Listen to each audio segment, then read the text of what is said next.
इसमें हमने 2-3 पे बात कर लिया था, जैसे अभी आपने बताया कि सबसे ज़्यादा जो मेजर प्रॉब्लम है वो कल्चर की रहती है इंटरनेशनल बिजनेस में, ठीक है। एंड इस पे हमने बात कर ली थी, I gave several examples that how the companies need to understand the culture of various countries, because culture has a variety of mix. बहुत सारी चीज़ें आती हैं कल्चर में, कल्चर के कई सारे एलिमेंट्स हैं, ठीक है। आपकी वेशभूषा, आपका खान पान, रहन सहन, लैंग्वेज, जोग्राफिक कंडीशन, सारी चीज़ें कल्चर में कवर होती हैं। फिर हमने बात की थी market competition in host country, मेहमान देश में कंपटीशन कैसा है, ठीक है। मींस कंपनी जिस देश में जा रही है बिजनेस करने के लिए, वहाँ पर क्या कंडीशन है कंपटीशन की, तो उस पर डिपेंड करता है। देन कॉस्ट, वहाँ कॉस्ट क्या आ रही है, मतलब क्या खर्चा आ रहा है वहाँ पर कंपनी को प्रोड्यूस करने में, that is important. Then nationalization, nationalization is again one of the barrier जो Ajit sir, हाँ, जो बेसिकली ये बता रहा है यहाँ पर, जैसे आप Ajit sir, may I please speak something? Sorry, Mukul this side. या Mukul, yes I'm sorry to interrupt you in between. There is something to be discussed. Yes yes sure, आप लैपटॉप से कर रहे हो ना? यस आप चैट आइकन पे click करके साइड में एक सेटिंग आती है, उसमें लिख दीजिए, उसमें इनेबल कर दीजिए to only host. Where it is, आप चैट बटन पे क्लिक करेंगे, राइट साइड में आपके पास एक ऑप्शन आएगा सेटिंग का। यस यस यस चैट है, हाँ, participants can chat with only host. Only with host, yes, chat button I am not finding it, इसको कर लीजिएगा बिकॉज स्टूडेंट्स बैकग्राउंड में आपस में प्राइवेट चैट कर रहे हैं। ओके यमन ही कर रहा होगा। ठीक है, no Yaman is not doing, somebody else is typing to him. ठीक है जी, sir you not may getting that continue. Option, no problem, I'll tell it to you later. Okay You may continue in class, I'll tell okay you about this. Okay Mukul, thanks.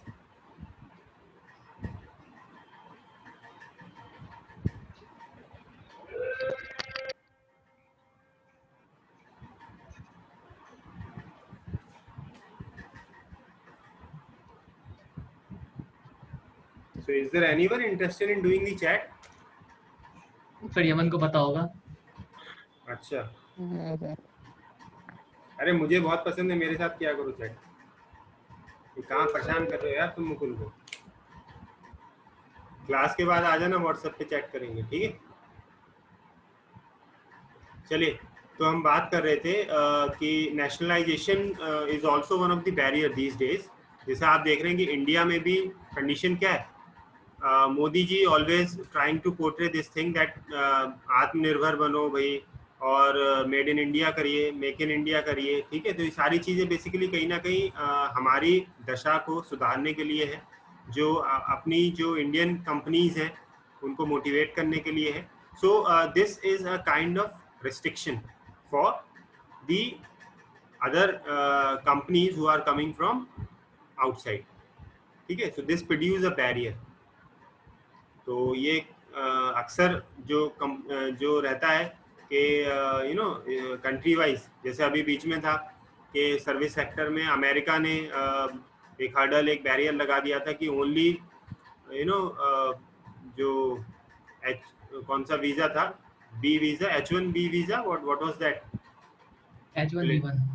हाँ, so that visa, because of that visa no one is allowed to enter in America until and unless you have that visa. So these are certain restrictions which are posed by the countries or the government from the outside countries. Then a problem is of war and terrorism. You don't know that when the war will occur.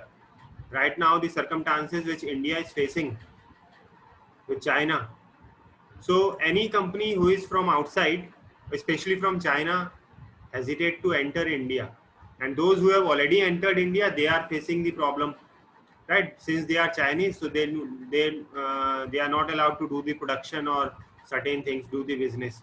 So this is the condition with any of the nation, right? So it depends. Okay, when you are into some nation and because of some dispute, the chances of war are there. So it is a kind of loss for you, and it is a kind of restriction for you. Terrorism भी same कहानी है कि बहुत सी देश हैं जहाँ पर companies अपना सेटअप लगाने के लिए रेडी नहीं होती हैं, ठीक है?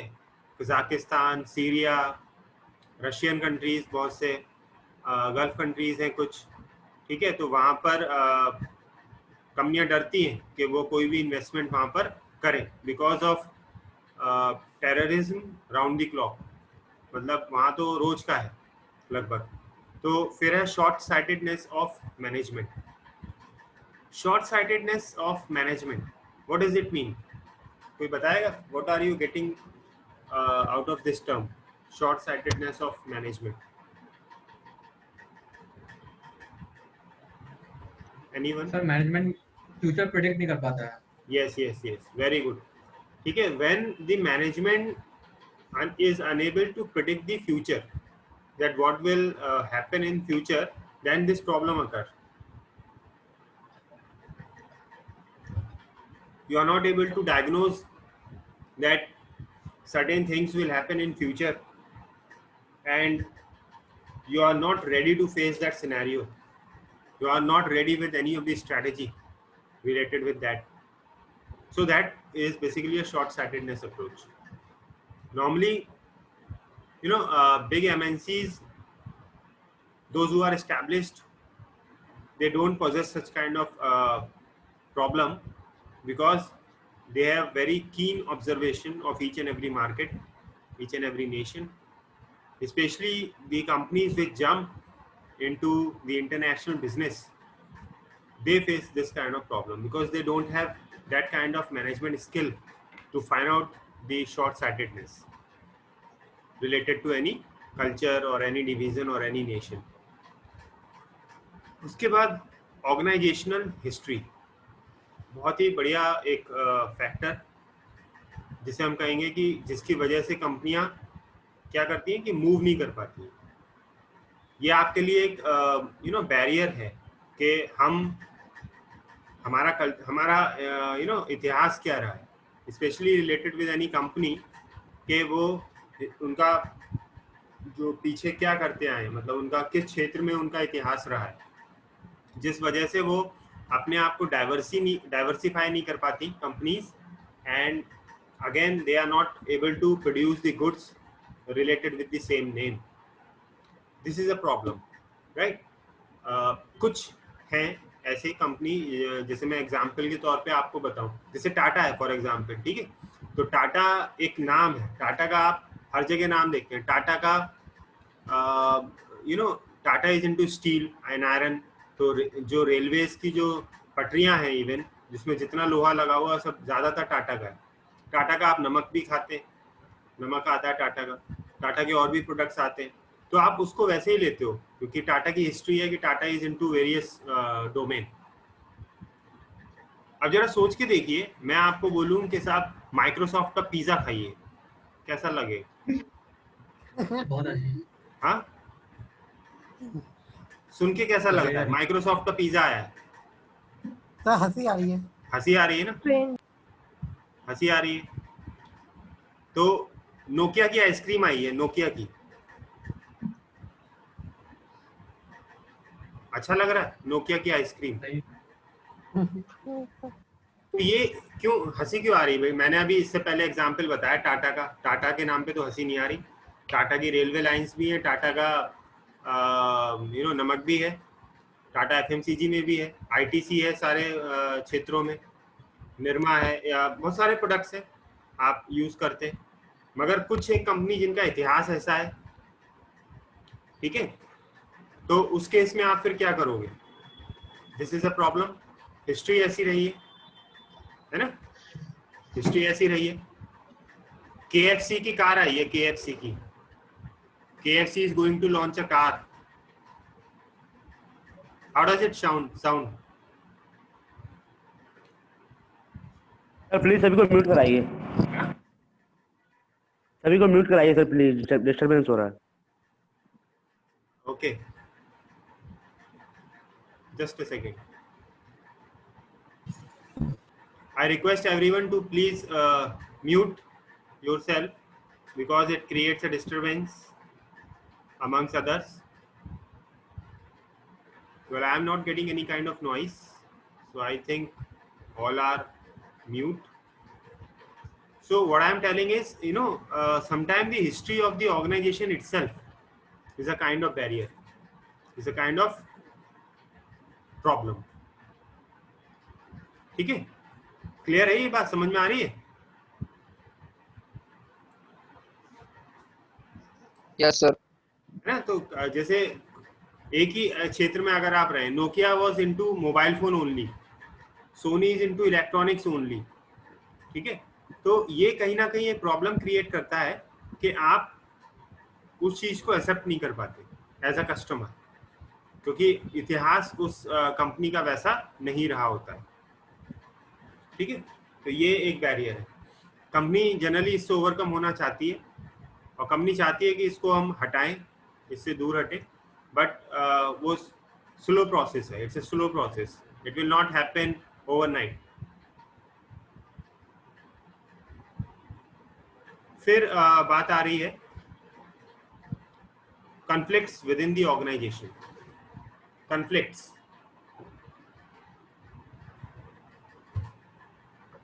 देखिए ऐसा ऑर्गेनाइजेशन जिसमें इंटरनल कॉन्फ्लिक्ट्स होंगे, कॉन्फ्लिक्ट्स ऐसे समझ लीजिए कि टॉप मैनेजमेंट के मिडिल मैनेजमेंट से, मिडिल मैनेजमेंट के आपस में, टॉप मैनेजमेंट के आपस में कॉन्फ्लिक्ट, या टॉप मिडिल मैनेजमेंट के वर्कर्स के साथ कॉन्फ्लिक्ट, या वर्कर्स का मैनेजमेंट के साथ, टॉप मैनेजमेंट के साथ कॉन्फ्लिक्ट। तो कहने का मतलब ये है कि कॉन्फ्लिक्ट कहीं भी हो, किसी भी लेवल पे हो, बट उसकी जो कीमत चुकानी होती है वो पूरा ऑर्गेनाइजेशन को चुकानी पड़ती है। The entire organization suffer because of that, right? क्योंकि कहीं ना कहीं जो कॉन्फ्लिक्ट्स होंगे वो आपको प्रॉब्लम क्रिएट करेंगे, वो जो ऑर्गेनाइजेशन की वर्किंग है उसको कहीं ना कहीं हैम्पर करेंगे, तो ग्रोथ जो बिजनेस की है या कंपनी की है वो रुक जाती है because of these conflicts. Okay, yes sir. so this is in short about the restraining forces. I hope that everyone of you can make a note of this on your own. Now after this is,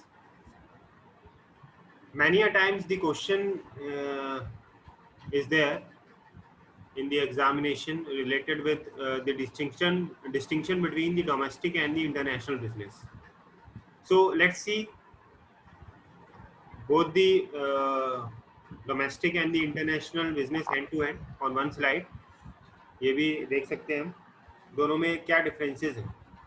तो जो basic सी बात है, starting में ही जब on the day one when I have started with the paper, I told you that domestic is the business which is run by the company within the boundaries of one nation. On the other hand, international business comprises of many nations. तो एक करके बात कर लेते हैं। As you can see on the slide, domestic business, economic transactions within the geographical limits. Clear है? क्योंकि domestically हम उसको रन कर रहे हैं, तो जितने भी लेन देन हो रहा है, जितना भी पैसे का ट्रांजेक्शन हो रहा है, it is within the limits of one nation, within the geographical limits. एक ही देश की सीमा के अंदर वो सारे ट्रांजेक्शन्स किए जा रहे हैं।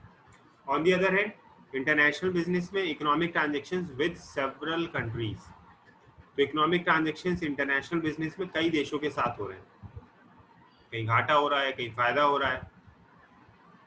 If the currency is fluctuating, ठीक है, so that depends on daily basis that what will be the scenario, what will be the outcome of that deal or business on the companies. So it depends.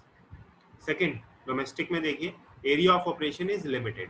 हमेशा, क्योंकि आप सीमित periphery में काम कर रहे हो, so your area is limited, area of operation is limited, एक ही देश तक आप सीमित हैं। On the other hand international business में अगर आप देखेंगे, it serves many countries at the same time. एक बड़ी एमएनसी जो होती है, एक बड़ी कंपनी जो होती है, वो एक ही साथ कई देशों में परफॉर्म कर रही होती है, क्योंकि उसका एरिया बड़ा है और ऑपरेशंस के लिए उसको कई सारे देश शामिल होते हैं। Third, quality standards and services are relatively low. ठीक है, क्वालिटी के स्टैंडर्ड्स एंड जो सर्विसेज प्रोड्यूस की जा रही है वो जनरली कैसी रहती हैं, कह सकते क्वालिटी वाइज या स्टैंडर्ड वाइज मानकों के ऊपर वो थोड़ा सा कमजोर बनती है, क्योंकि एक्सेप्टेंस आपको एक ही देश की चाहिए, बाकी देशों की नहीं चाहिए। तो कहीं ना कहीं स्टैंडर्ड्स पे कॉम्प्रोमाइज किया जाता है और उतने बढ़िया स्टैंडर्ड्स उस चीज़ के नहीं लिए जाते, तो क्वालिटी थोड़ा हल्की रह जाती है, थोड़ी कमज़ोर रह जाती है। सभी के साथ ऐसा नहीं है, कुछ ऐसे भी कंपनीज हैं जो अच्छे प्रोडक्ट्स प्रोड्यूस कर रही हैं, तो क्योंकि वो एक्सपोर्ट कर रही हैं तो इसलिए वो मानकों का ध्यान रख रही हैं, ये भी जनरली एक बात है। फिर बात आ रही है they follow the global standards, they follow the global standards.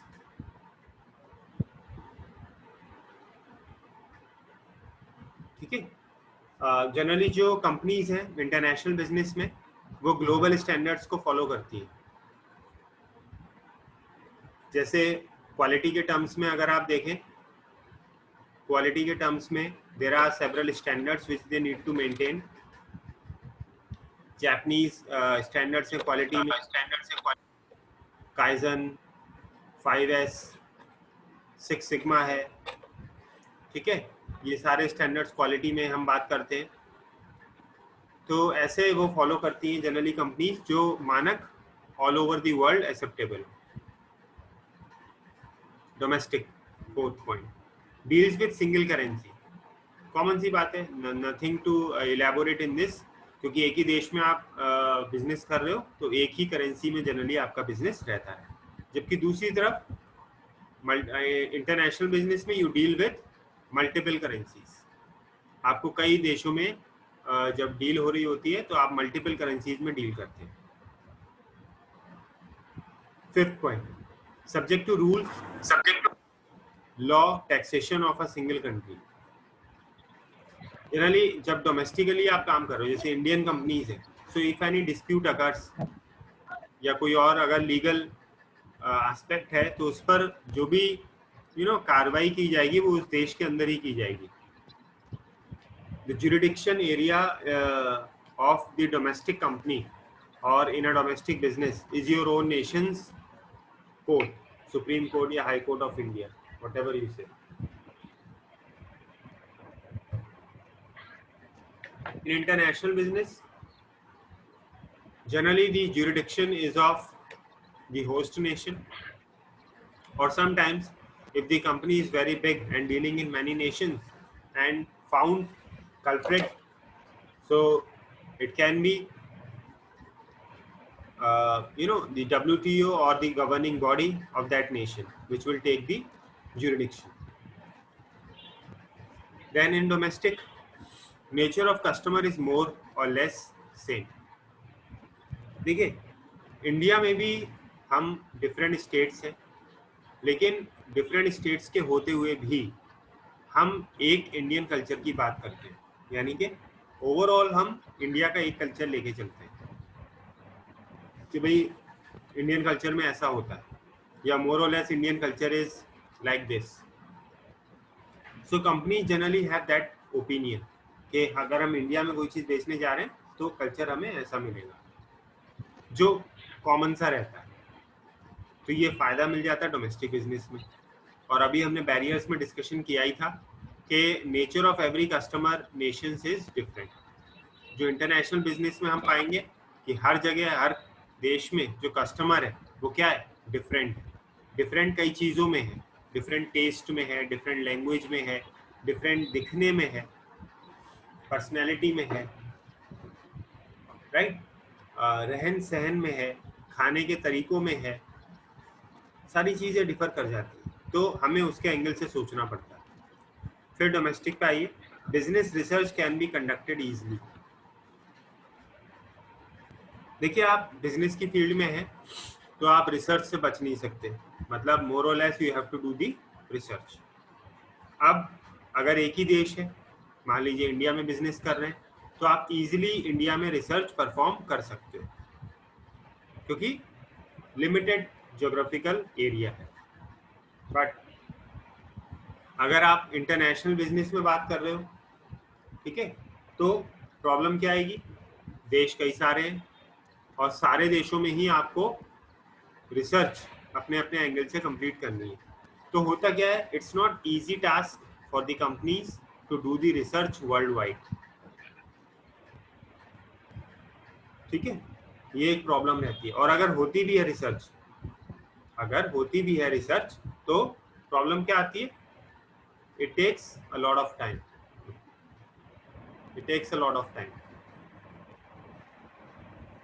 फिर बात आ रही है factors of production are mobile. अगर हम पाएंगे डोमेस्टिक बिजनेस में, तो हम कह सकते हैं कि जो फैक्टर्स ऑफ प्रोडक्शन है वो मोबाइल होते हैं।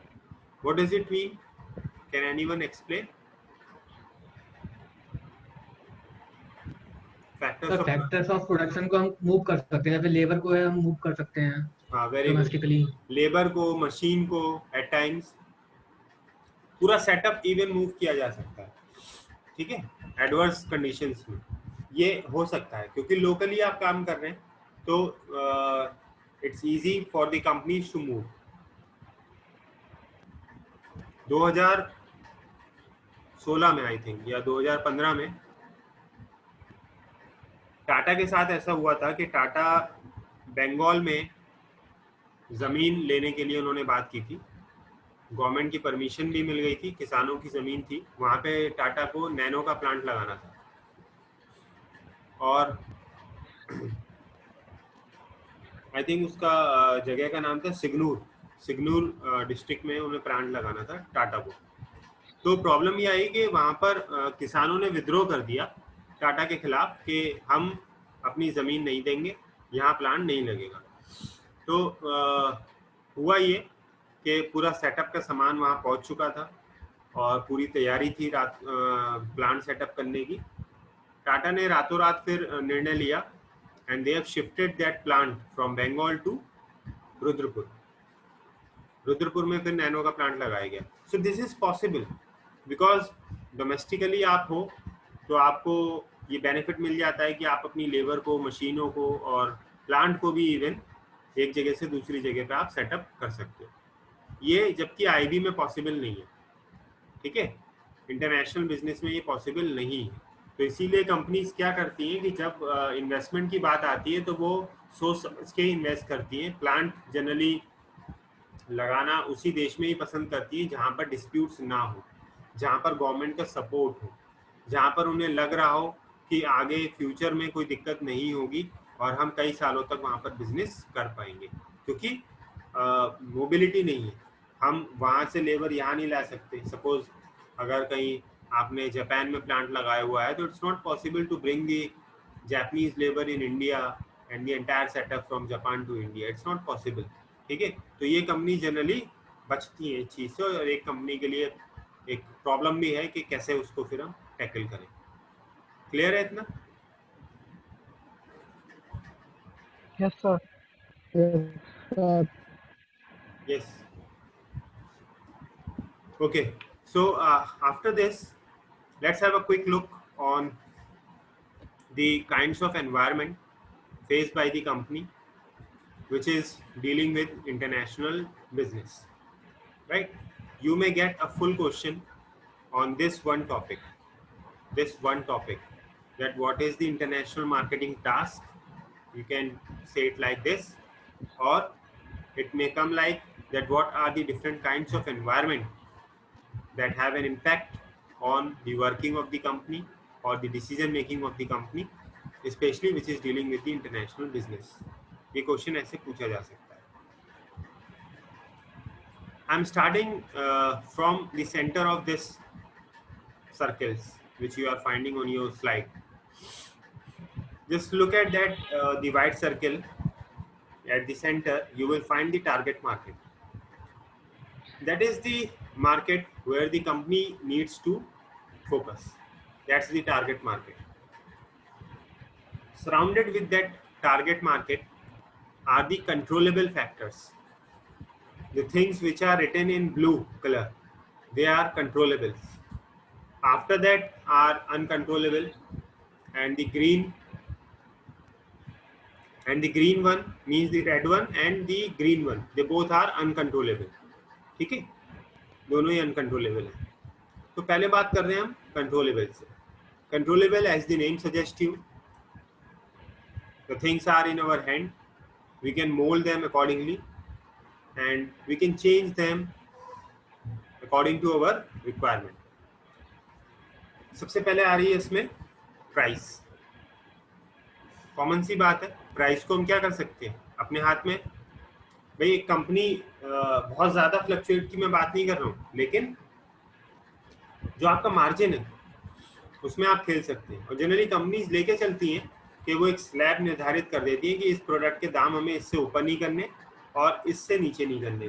सो there are ceilings drawn for the prices of the product. So at times company at par भी बेच देती है, प्रॉफिट नहीं भी हो रहा होगा तब भी बेचेंगे, just to defeat the competition.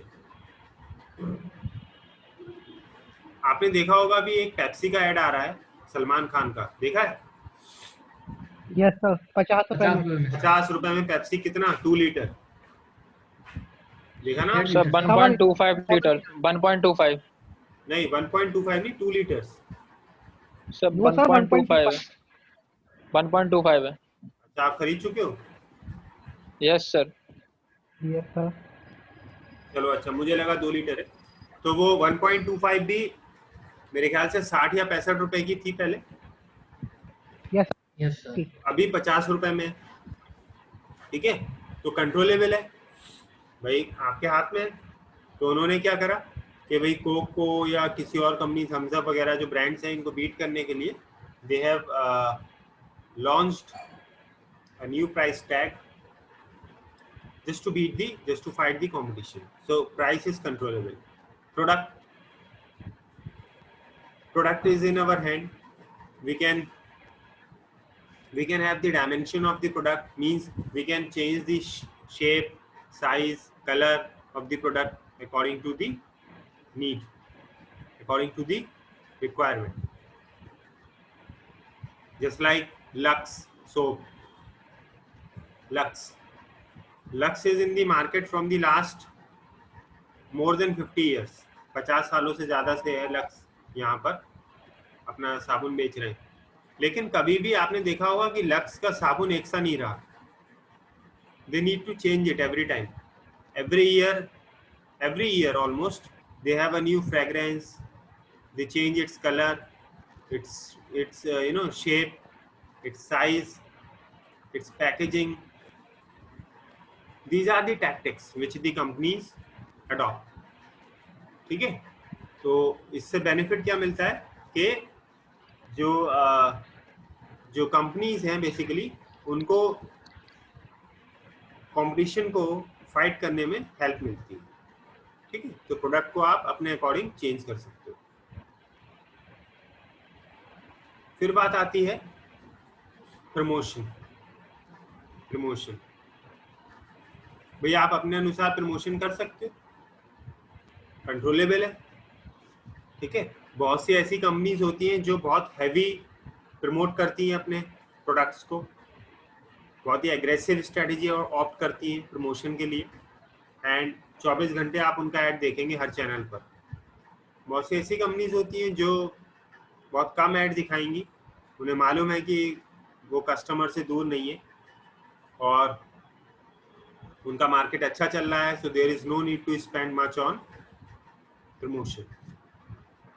You hardly see an ad of Sony TV या Sony television on on dish और on television. Only at the time Diwali sir, तभी आता बहुत ही है. कम आप देखेंगे सोनी का ऐड. ठीक है, आप बाकी की जो कंपनीज हैं उनका भी, जैसे आप रॉयल इनफील्ड का बहुत कम ऐड देखेंगे टीवी पे आता हुआ। सर बजाय same as Apple. Same as Apple, Apple का भी अब आने लगा है, 11 की लॉन्चिंग करी है तो उन्होंने दिखाया, लेकिन साल भर नहीं देंगे वो, अभी प्रोडक्ट लॉन्च कर रहे हैं तो दे रहे हैं। तो ऐसे ही बहुत सी यस कंपनीज सर। हैं, बहुत सी कंपनीज हैं। आप कभी गाड़ियों का नहीं देखते, आपने टीवी पे कभी जिंदगी में नहीं देखा होगा BMW का ऐड या मर्सिडीज का ऐड टेलीविजन पर। तो वो अलग अलग हैं तरीके जनरली कंपनीज के, है ना। वो कंपनीज अपने अकॉर्डिंग प्रमोट करती है और प्रमोशन का भी ध्यान रखती है क्योंकि उनके हाथ में। फिर आती है बात प्लेस या डिस्ट्रीब्यूशन की। ये भी मेरे कंट्रोल में है ये फैक्टर, जिसमें कंपनीज किस जगह से, किस प्लेस से हम बिजनेस को रन करेंगे। तो प्लेस आप अकॉर्डिंग आप अपने चुन सकते हैं। और जनरली जो कंपनीज होती हैं इस पे बहुत ज़्यादा स्टडी करती हैं, लोकेशन की स्टडी करती हैं। और आपने अगर पढ़ा हो कहीं तो प्लांट लोकेशन के लिए पूरी कंपनी स्टडी करते हैं बिफोर लोकेटिंग देयर प्लांट। अगर लोकेशन ही गलत होगा तो पूरा बिजनेस उससे सफ़र करता है, आगे जाके आप बिजनेस सही से रन नहीं कर पाएंगे अगर प्लांट गलत आप जगह पर सेटल कर देते हो।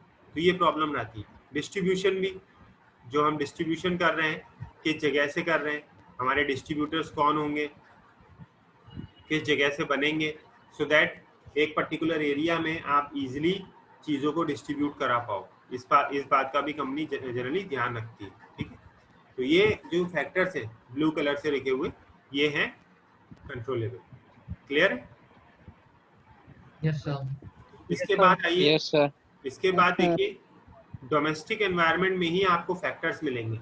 ये जो ब्लू वाले फैक्टर्स हैं ये भी डोमेस्टिक एनवायरनमेंट में आ रहे हैं, लेकिन ये हमारे हाथ में है, कंट्रोलेबल है। दूसरे वाले जो डोमेस्टिक एनवायरनमेंट में आ रहे हैं वो अनकंट्रोलेबल है, वो मेरे हाथ में नहीं है। जैसे कंपटीशन, नंबर 1 रेड कलर से लिखा हुआ है कंपटीशन। ठीक है, competition is not in your hand.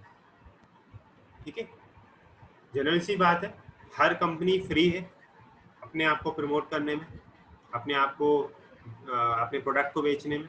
तो ये आपके हाथ में नहीं है कि कौन सी कंपनी किस तरीके से मार्केट में अपने आप को प्रमोट करेगी, कंपटीशन कितना होगा, किस नेचर का होगा, उससे आपको कितना लॉस होगा और कितना प्रॉफिट होगा, ये बातें आप बाद में ही जब कंपटीशन आएगा तो ही आप फेस कर पाओगे, तो ही आपको पता लगेंगी, लेकिन आप उसमें कर कुछ नहीं सकते। सब कंपनियों ने सब कुछ करके देख लिया, लेकिन जब जियो की लॉन्चिंग हुई तो आइडिया और इस समय वोडाफोन जो कर रहे हैं बेचारे, और उनकी जो स्थिति है उसके लिए जियो ही जिम्मेदार है।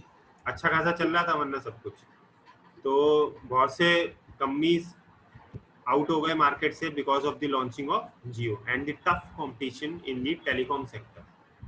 ठीक, ये कहीं ना कहीं एक कह सकते हो अनकंट्रोलेबल फैक्टर है जो आपको ध्यान में रखना है। तो स्पेशली जब हम आईबी में बात कर रहे हैं इंटरनेशनल बिजनेस में